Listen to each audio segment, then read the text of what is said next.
मंगलवार रात 8:07 पर एक युवक अपने दोस्तों के ग्रुप में एक वीडियो भेजता है। यह वीडियो 56 सेकेंड का होता है।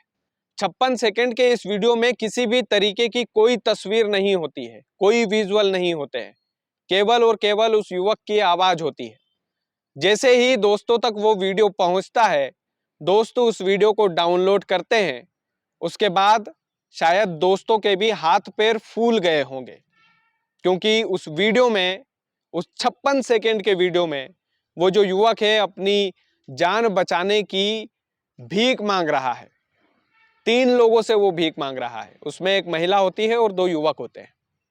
अब कहानी को जरा विस्तार से समझते हैं। ये कहानी खिलचीपुर थाना क्षेत्र की है और ये कहानी है मृतक रामेश्वर प्रजापति की। अब वो युवक इस दुनिया में नहीं है। ये जो युवक है रामेश्वर प्रजापति, ये कछोरिया गांव का रहने वाला युवक है। खिलचीपुर थाना क्षेत्र के कछोरिया गांव में रहता है और इसका जो शव मिला है वो छावनी और चांदपुरा के बीच में मिला है।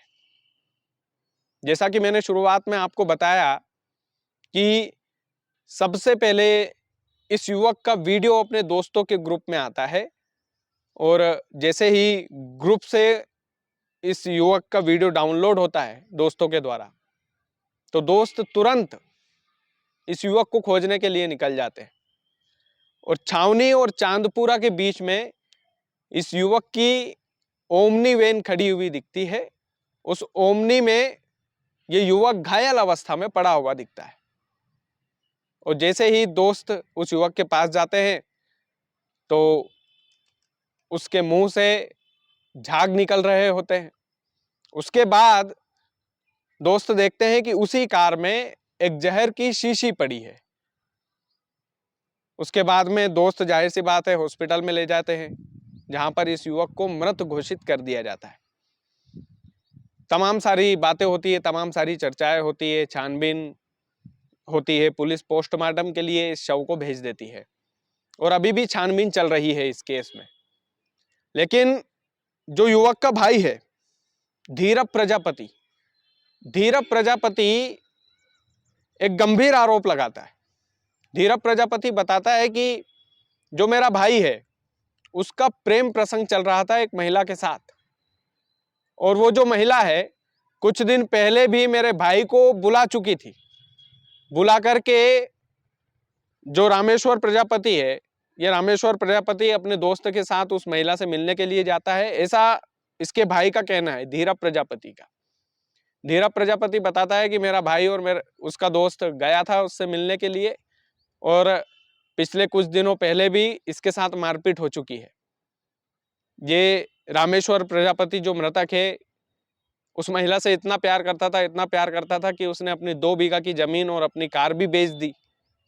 और उसके बाद भी जब मामला नहीं सुलझा तो फिर से रामेश्वर प्रजापति, जो अब इस दुनिया में नहीं है, उस युवक को ये महिला और ये 2 लोग बुलाते हैं और तीनों लोग बुला करके उसे जबरदस्ती जहर खिला देते हैं, जबरदस्ती जहर पिलाकर मार देते हैं। वो युवक उस वीडियो में उसकी आवाज जो है सुनाई देती है तो लग ऐसा ही रहा है कि वो युवक जान की भीख मांग रहा है कि मुझे छोड़ दो, मैं 50,000 रुपये दे दूंगा तुम्हारे, मुझे प्लीज छोड़ दो। इस तरीके की बात मालवी भाषा में वो कर रहा है। और सबसे बड़ी बात यह है कि पुलिस ने जिस तरीके से केस दर्ज किया है वो 2 दृष्टि से केस दर्ज हुआ है। पहली दृष्टि तो ये पुलिस की कि कहीं ऐसा ना हो कि युवक ने खुद जहर पी लिया हो, खुद जहर का सेवन कर लिया हो और उसके बाद में लोगों को फंसाने के लिए इस तरीके की जो बात है वो बोली है वीडियो में। और वीडियो पूरी तरीके से ब्लैंक है, उसमें कोई लोग दिखाई तो दे नहीं रहे।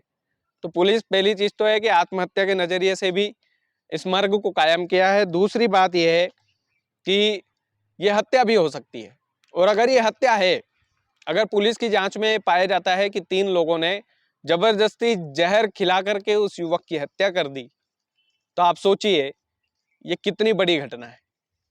आप सोचिए कि अगर वो युवक जान की भीख वाकई में मांग रहा होता, वाकई में अगर वो मांग रहा है 56 सेकंड के उस वीडियो में और वो वीडियो सही पाया जाता है, अगर ये जो तीनों लोग हैं जिसमें एक महिला और 2 पुरुष हैं।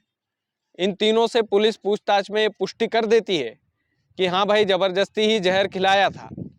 तो इन तीनों को कानून कैसी सजा देगा उस बात की तो बात की बात है, लेकिन ये जो तीनों अगर ये दोषी पाए जाते हैं तो ये सबसे बड़ी बात है कि कितना तड़पा होगा वो युवक, कितनी बेरहमी से उसकी हत्या की होगी इन तीनों ने मिलकर, अगर ऐसा होता है तो। और अगर ये युवक केवल और केवल वीडियो बना करके खुद आत्महत्या करता है जहर खाकर, और जैसा कि उसके भाई ने बताया, धीरज प्रजापति ने, कि धीरज ने बोला बकायदा कि जो युवक है वो प्रेम प्रसंग के जाल में था, लड़की से मोहब्बत करता था और उसके साथ पहले भी मारपीट हो चुकी है। वो अपने दोस्त के साथ गया था। खिलचीपुर थाना क्षेत्र की घटना है और ये जो है रामेश्वर प्रजापति मृतक है, इसकी उम्र 40 साल। उसकी जान चली गई, वो इस दुनिया में अब नहीं है, लेकिन पुलिस इस मामले की जरूर तहकीकात करेगी। राजगढ़ की पुलिस है तो बिल्कुल करेगी, क्योंकि राजगढ़ में जिस तरीके से तहकीकात होती है वो वाकई में अभी वर्तमान की स्थिति में तो तारीफ़े काबिल है। इसमें कोई दो राय नहीं है कि आरोपियों को जो राजगढ़ जिले के पुलिस अधीक्षक है आदित्य मिश्रा, वो छोड़ेंगे नहीं। अगर जबरदस्ती जहर खुरानी हुई है, जबरदस्ती जहर खिलाया गया है उस युवक को, तो यकीन मानिए जिंदा नर्क देख लेंगे ये तीनों आरोपी, अगर ये सिद्ध होता है आरोप तो। इतना भरोसा राजगढ़ की पुलिस पर जरूर है, लेकिन युवक को न्याय जरूर मिलना चाहिए, इसमें कोई दो राय वाली बात नहीं है। जिस तरीके से, क्योंकि ये भी बोला जाता है ना शास्त्रों में कि मरता हुआ आदमी कभी झूठ नहीं बोलता, लेकिन अगर वाकई में इस युवक ने झूठ नहीं बोला है तो आरोपियों को जितनी कड़ी सजा हो उतनी कानून की तरफ से मिले।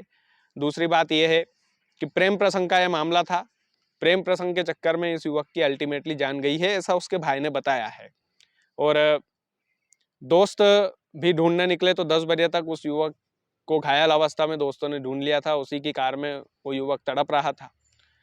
तो ये जो खबर है ये महज खबर नहीं है, ये स्टोरी है राजगढ़ वालों, और ये जो स्टोरी है ये एक हमें सीख जरूर देती है। सीख ये देती है आप किसी से प्रेम करें, किसी से मोहब्बत करें, किसी से कुछ भी करें, जहाँ तक चल रही है बातचीत, जहाँ तक ठीक है, जहाँ तक अगर मान लीजिए कि मामला क्लोज हो गया है या लड़की आप में इंटरेस्टेड नहीं है, तो आप उसका पीछा छोड़ दीजिए, आप उसके पीछे मत पड़िए। दूसरी चीज़ ये है कि अगर कोई आपको ब्लैकमेल करता है, पैसे की मांग करता है प्रेम प्रसंग के जाल में फंसाकर, तो इसकी सूचना आप सीधे पुलिस को दीजिए, इसमें जान देने की जरूरत नहीं है। और अगर रामेश्वर प्रजापति ने ये जान खुद दी है तो ये गलती की है उसने, लेकिन अगर इन तीनों ने मिलकर के जिनके ऊपर आरोप लगा है जान ली है, तो ये मान लीजिए कि इनका जीवन नरक होने वाला है। बाकी आप वीडियो को ज़्यादा से ज़्यादा शेयर कीजिएगा, चैनल यदि आपने सब्सक्राइब नहीं किया है तो प्लीज़ कर लीजिएगा। बहुत बहुत धन्यवाद।